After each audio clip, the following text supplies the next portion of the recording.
Et à présent, chers téléspectateurs, on arrive à notre débat principal d'aujourd'hui. Au cours de ce débat, on discutera de trois points. On parle de la conférence de l'intégration des personnes ayant besoins spéciaux dans les écoles en tant qu'élèves. À part cela, le forum international de la paix intitulé Prions ensemble qui s'est tenu récemment dans la ville de Sainte-Catherine et également les dernières éditions de notre invité d'aujourd'hui, Dr Hanan Mounib. Bienvenue. Bonjour. Bonjour. Bonjour. Alors, premièrement, si on parle de ce forum, le forum de la paix, le forum international de la paix qui s'est tenu récemment dans la ville de Sainte-Catherine. Alors, parlez-nous de ses objectifs et ses conclusions. Bon, peut-être si je peux classer ça dans l'agenda annuel de l'Égypte, c'est une des plus grandes manifestations culturelles et, entre guillemets, politiques aussi, puisque nous avions plusieurs présents comme ambassadeurs, comme diplomates du monde entier. Alors, on parle de ça, c'était le 18 et le 19 octobre à Sainte-Catherine. La ville de Sainte-Catherine était bien animée, à tel point qu'il n'y avait aucun rejet, aucun refus, aucune remise des invitations. Tout le monde a accepté l'invitation, plus ou moins bien sûr, et on était obligé de trouver le moyen de faire le transport pour tous ces gens-là à Sainte-Catherine, à la ville Sainte-Catherine. Ils ont ouvert l'aéroport pour plus de 500 personnes sur place. Et la première année de cette manifestation culturelle, ça s'est déroulé à Sharm el-Sheikh. Et on était obligé de ramener les invités de Sharm el-Sheikh jusqu'à Sainte-Catherine en bus. On était bien protégés, tout allait très bien, mais pour avoir vraiment le temps serré... C'était en quelle année? Ça, c'est la 4e année. On fait ce travail-là, Prions ensemble. Mais cette année-ci, c'est la paix mondiale. On a commencé avec une toute petite expérience qui s'est élargie dans le monde entier, à tel point que les gens venaient directement à Sainte-Catherine sur des vols plus ou moins privés, c'est-à-dire des cas particuliers, pour assister à cette conférence. Une rencontre mondiale plutôt, ce n'est pas une conférence, c'est une rencontre mondiale pour dire que le côté politique, Sinaï, on est en plein Sinaï, à Sainte-Catherine, entouré par les plus belles vues du monde, les montagnes étroites, le monastère à gauche, les gens partout, et les Bédouins. Là, j'étais vraiment impressionnée par le travail des Bédouins. Les Bédouins nous accompagnaient. Au début, je pensais que c'était pour la protection des gens et surtout des VIP qui venaient du monde entier. Mais c'était vraiment leur accueil et leur générosité qui se manifestaient sur place.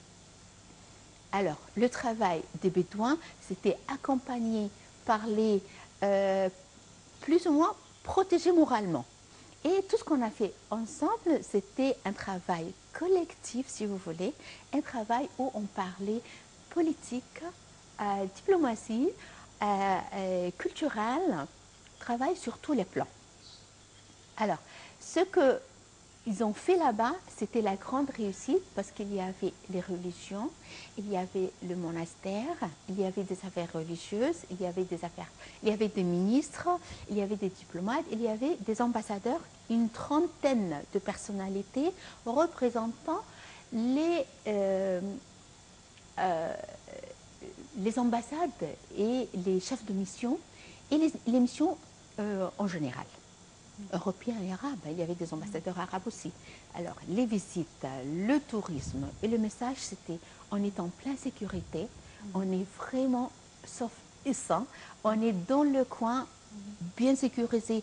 Pas parce qu'il y a les gens qui nous protègent, il y avait bien sûr des gens de l'armée, il y avait les gens de la police comme partout, il y avait les Bédouins, toutes les tranches politiques sociales étaient vraiment à la montagne pour dire on est là, on est bien en plein air, bien entouré par la nature, jamais bien entouré. Tu ne voyais même pas les gens qui nous protégeaient. Alors, en tant qu'organisatrice de cet événement, Quels sont vos rêves pour l'organisation de cet événement pour l'année prochaine? Bon, alors, je suis un tout petit membre dans le travail collectif qui a commencé par le gouvernorat, le général très enthousiaste, très actif, qui refuse absolument rien sur place, le gouverneur Khaled Fouda, le général Khaled Fouda, le gouverneur du sud de Sinaï. Et c'est ce que j'aimerais bien que ce soit l'année prochaine, parce que ce qui a impressionné tout le monde, parce qu'il y avait les protestants, les coptes égyptiens, les chrétiens catholiques, les imams, il y avait les religions représentées par des casquettes officielles, il y avait des gens du monastère, il y avait des gens des Armènes, les catholiques, Armènes catholiques. Alors, ils ont le soir impressionné les gens parce qu'ils ont chanté, surtout les prêtres, ils ont chanté les noms du Dieu à la musulmane.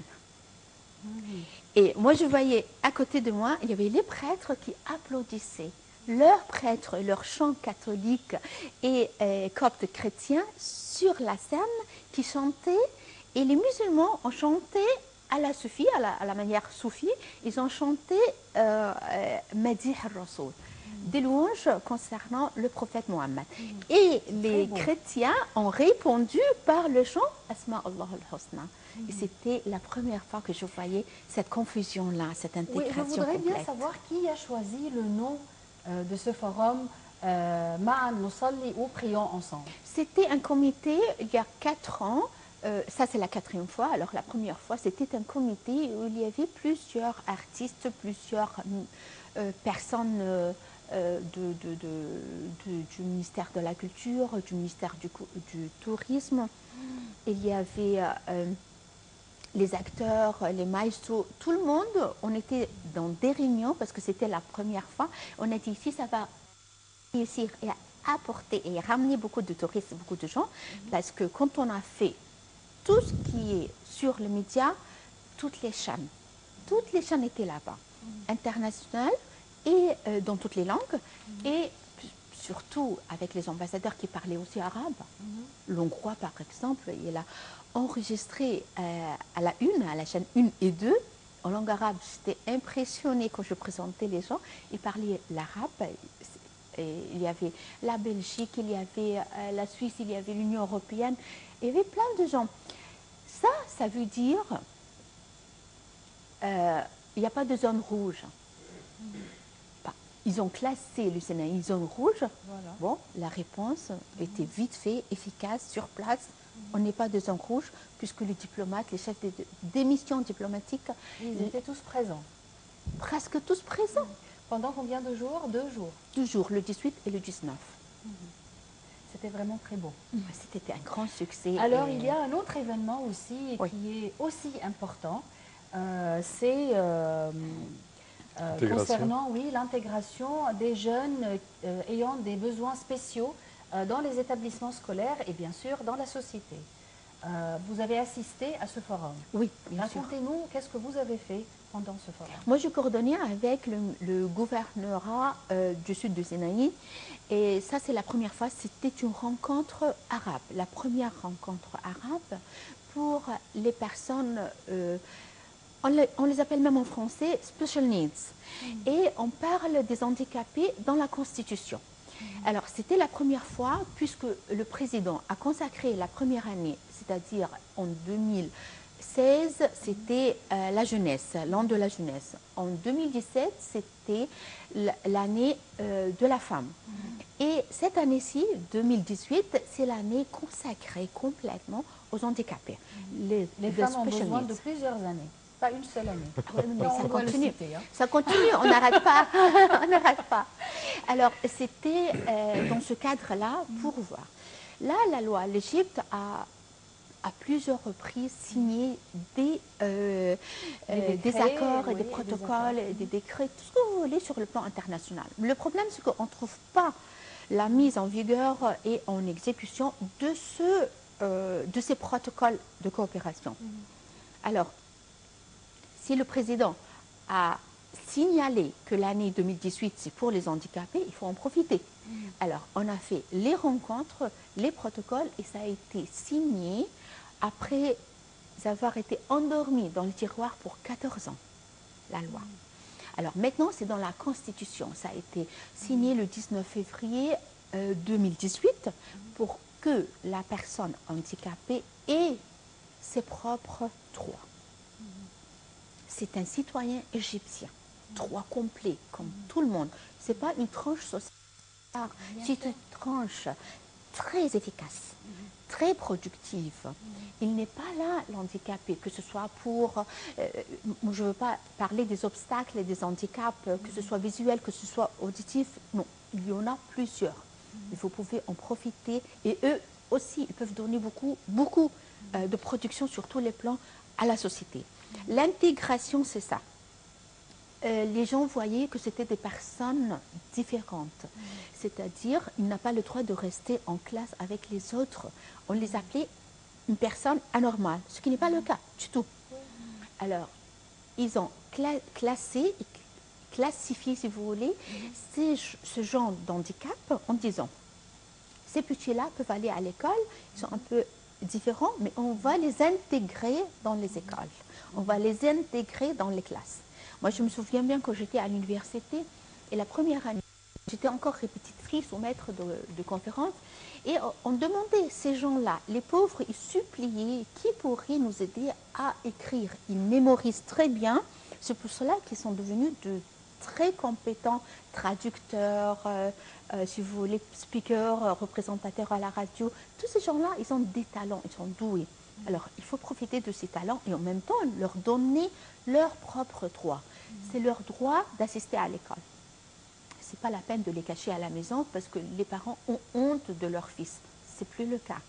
Ils ont des retraites. Maintenant, tous les ministères travaillent ensemble pour faire sortir ce tabou, qui n'est pas vraiment un tabou du tout, sur la scène sociale. Sur la scène. Ce ne sont pas des nombres, ce ne sont pas des chiffres à compter chaque année. Ce sont des gens et des citoyens égyptiens. Ils ont le droit d'aller à l'école, de s'intégrer dans la classe, ne pas être tapés par les autres étudiants et les autres élèves. C'est pour cela qu'il faut sensibiliser et mobiliser les parents, les voisins, les professeurs à l'université et aussi les instituteurs et les maîtres et les maîtresses à l'école. Parce qu'ils ont besoin d'un traitement plus ou moins, je ne veux pas dire spécial, mais plus ou moins particulier. Alors, s'il s'adapte dès la première année, il sera quelqu'un dans la société comme il travaille. Je me souviens bien quand le président est monté sur scène pendant la conférence ou la rencontre mondiale, la rencontre du 1er octobre, c'était le 1er octobre à Sharm el-Sheikh, il a dit « Venez tous autour de moi ». Tout le monde a réagi. On a vu la photo, oui, c'était vraiment... Sans leur instituteur, sans leur professeur. Personne n'était sur la scène à part Monsieur le Président et les gens. On voulait l'embrasser, on l'a entouré, il voulait vraiment les avoir tout autour de lui. Et est-ce que vous avez vu qu'ils ont bien réagi? Personne n'a sauté, personne n'a changé de place, personne. Ils étaient vraiment à la une, impeccable. Et cela veut dire qu'on peut les avoir parmi nous et non pas à part. Et c'est pour cela qu'il y a la retraite pour ces gens-là, parce que si tu vois les parents, ils sont obligés de les accompagner 24 heures sur 24, ou bien le père ou bien la mère. Comment ils vont gagner leur vie? Deux, ils ont des cartes maintenant et des carnets un peu particuliers, parce que il faut les aider et aider les familles à prendre soin de ces gens-là, les petits. Et ça, c'est pas la honte, parce qu'avant, c'était la honte en classe, c'était la honte à l'école, c'était la honte à l'université. Maintenant, c'est son droit. C'est pas parce qu'on a pitié de lui, c'est un non-voyant, est-ce que vous pouvez l'aider? Non, c'est plus le cas. C'est son droit, comme toutes les autres tranches de la société. Est-ce qu'on peut, dans, je dirais, 2 ou 3 ans, voir, par exemple, des services offerts aux personnes ayant besoin spéciaux, d'après la dans la Constitution, rue, par exemple? Voilà, dans tous les espaces. Là maintenant, selon la Constitution, Et selon la loi égyptienne, maintenant, ils ont le droit d'avoir des bus bien préparés et bien équipés pour les fauteuils roulants. Ils ont le droit d'avoir des accès à l'opéra. Bah, comment est-ce qu'on peut mettre quelqu'un dans une chaise roulante, ensuite porter la chaise et porter la personne juste pour trouver une place? Un cas d'un petit garçon handicapé qui n'arrivait pas à aller à l'école parce que sa classe était au 3e étage. Voilà, voilà. Et ça, c'était un peu différent parce qu'il y avait les professeurs qui avaient pitié pour lui. Alors, on lui a consacré une toute petite chambre, une toute petite salle pour lui. C'est sa classe à lui. Oui, tout seul. Pourquoi cet isolement? Cet isolement-là va créer quelqu'un qui est isolé, qui ne veut pas participer, complexé, bien sûr. Et il y aura les complexes d'infériorité aussi. Bien sûr. Et il ne va jamais partager, il ne va jamais s'adapter à la société et il ne va jamais s'intégrer dans la société égyptienne et plus tard à l'étranger. Moi, j'assure, je le dis, sûr et certain, ils sont doués dans d'autres cas. Ils sont doués dans les chiffres, ils sont doués dans la mémorisation, ils sont doués sur plusieurs plans. Il y a aussi la bibliothèque, la médiathèque visuelle et auditive. Tout ça, ça vient. On est en train de signer des protocoles de coopération pour mettre ces gens-là, qui sont des Égyptiens, cœur et âme, dans la société, en pleine société, et non pas à la marge. Alors, avant que le temps passe, on doit parler de votre nouvelle œuvre. Parlez-nous de cette œuvre. Alors, ça, c'est ma dernière parution. Ça s'appelle Valentine de Saint-Point. Alors, je ne sais pas, j'aurais dû passer ça un peu plus tôt, mais on parle de quelqu'un. La France a perdu contact et a perdu complètement la trace de cette personne qui s'appelle Valentine de Saint-Point. J'étais vraiment, quand je vivais en France, j'ai dit, mais où est-ce qu'elle a disparu? On la trouve nulle part. Dans les bibliothèques centrales, dans les médiathèques, partout, on ne la trouve pas. J'ai cherché et j'ai trouvé que c'est l'arrière petite-fille de Lamartine. Et la seule phrase qui a attiré mon attention, ça a attiré mon attention sur place, quand j'étais à Paris, qu'elle a dit, en mourant, j'aimerais bien mourir à la musulmane comme mon grand-père. C'était lequel? Comme mon grand-père. Lequel? Il n'y avait que Lamartine. Elle parlait de lui. Je cherchais, j'ai trouvé ces traces. Vous n'allez pas imaginer où est-ce que je l'ai trouvée. En Égypte. Elle a changé son nom. Elle est devenue Rawhiya Noureddin. Elle s'est convertie à l'islam. Elle est enterrée à l'imam al-Shafi'i, maqabr l'imam al-Shafi'i, ici spécialement. Et elle a accompagné plusieurs personnes. Elle était nationaliste. Elle a rédigé des articles à la Nasserienne. Elle est restée ici. Elle voulait absolument rien que rester, vivre fidèle à l'Égypte, fidèle à ses propres convictions et en même temps en mystique. En mystique. Et elle était enterrée ici. Et moi, j'ai dit, c'est la découverte de ma vie. Bien sûr. C'est pour cela que... Une aventure incroyable. Très intéressant. Une aventure, c'est vrai, parce qu'elle était la femme d'un ministre à 4 reprises. La première femme qui s'est posée devant Rodin, le sculpteur, elle était quelqu'un de très connu, la haute gamme de l'aristocratie française et parisienne à l'époque. Le changement m'a choqué. Parfait. Malheureusement, notre temps Oui, ça est passe terminé. vite, toujours Oui, avec ça passe vous. très bien avec vous à chaque fois. C'est gentil. Docteur Hanan C'est Mouni, gentil. vous êtes écrivaine et consultante internationale en France.